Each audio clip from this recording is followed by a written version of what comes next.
Assalamualaikum warahmatullahi wabarakatuh. Waalaikumsalam warahmatullahi wabarakatuh. Bagaimana kabarnya anak-anak? Alhamdulillah baik, Pak. Alhamdulillah.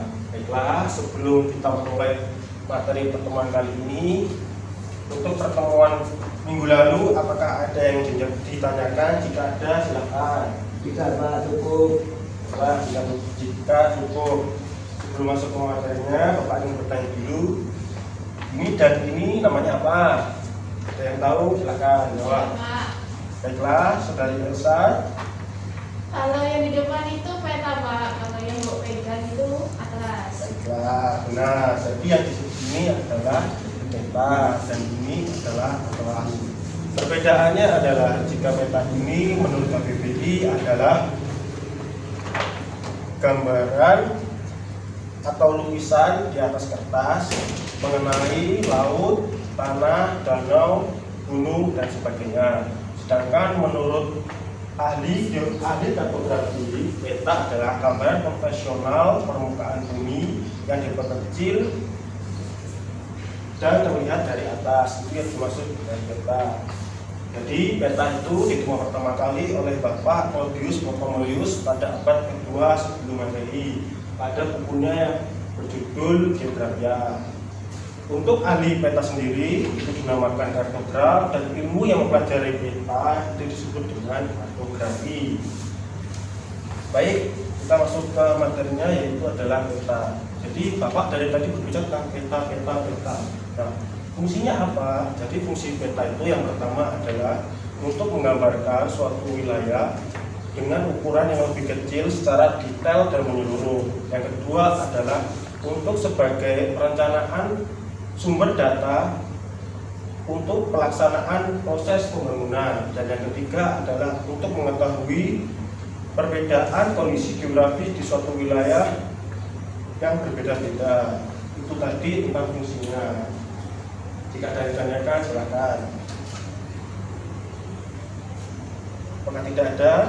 Tidak, Pak. Baiklah, jika tidak ada, kita lanjut ke yang ketiga adalah tentang jenis-jenis peta. Yang pertama adalah jenis peta menurut informasinya. Menurut informasinya, peta itu terdiri atas yang pertama yaitu peta umum atau yang bisa kita sebut dengan peta ikhtisar. Yang kedua adalah peta khusus atau bisa disebut dengan tematik. Yang kedua, jenis peta berdasarkan jenisnya yaitu ada peta foto, dan yang kedua adalah peta garis. Untuk jenis peta yang ketiga adalah jenis peta berdasarkan skalanya, yaitu ada 5, yaitu peta kadaster, kedua peta skala besar, terus peta skala sedang, peta skala kecil, dan peta geografis. Menurut jenis skalanya, peta itu ada 5, yaitu peta kadaster, peta skala besar, peta skala sedang, peta skala kecil, dan peta skala geografis. Menurut bentuknya, peta terdiri dari atas yang pertama peta timbul,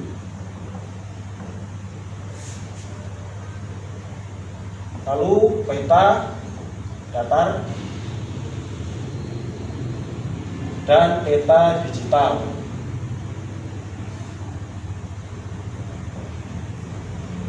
Nah, jadi bentuk-bentuk peta itu ada peta timbul, peta datar, dan peta digital. Inilah jenis-jenis dari peta.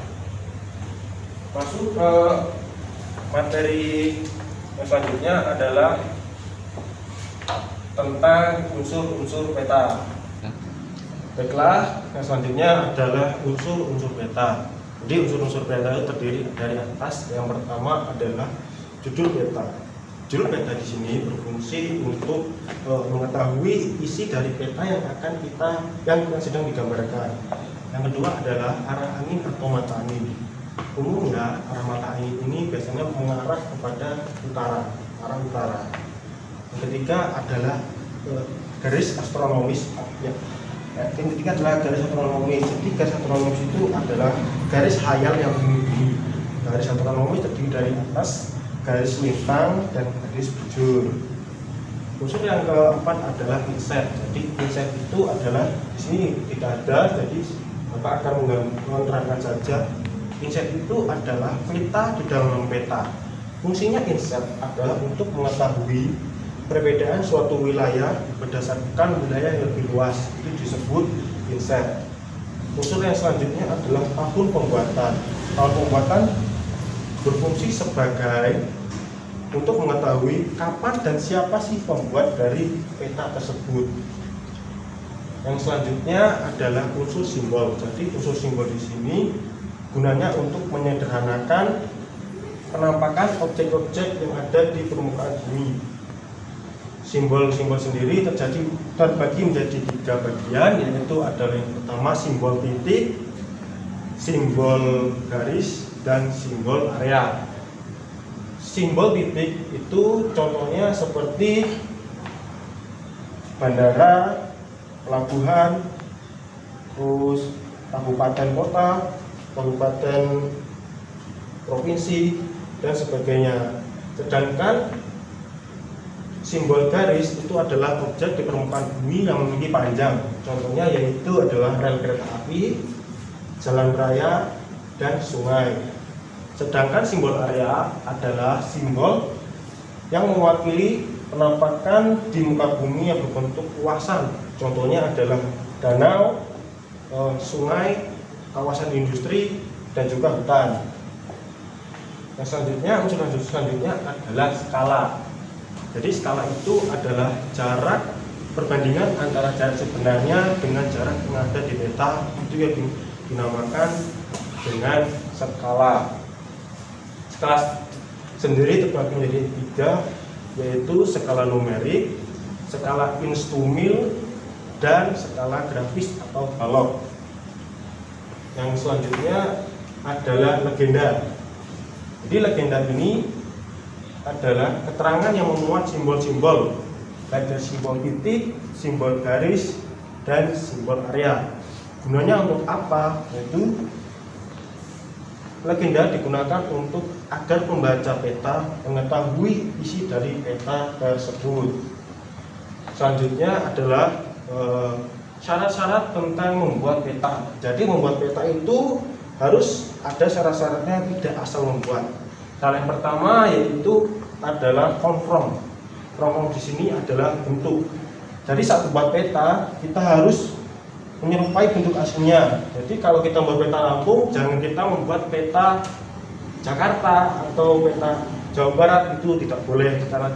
Karena syarat konform itu adalah bentuk aslinya harus menyerupai bentuk aslinya dan tidak boleh mengubah, menambah, atau mengurangi.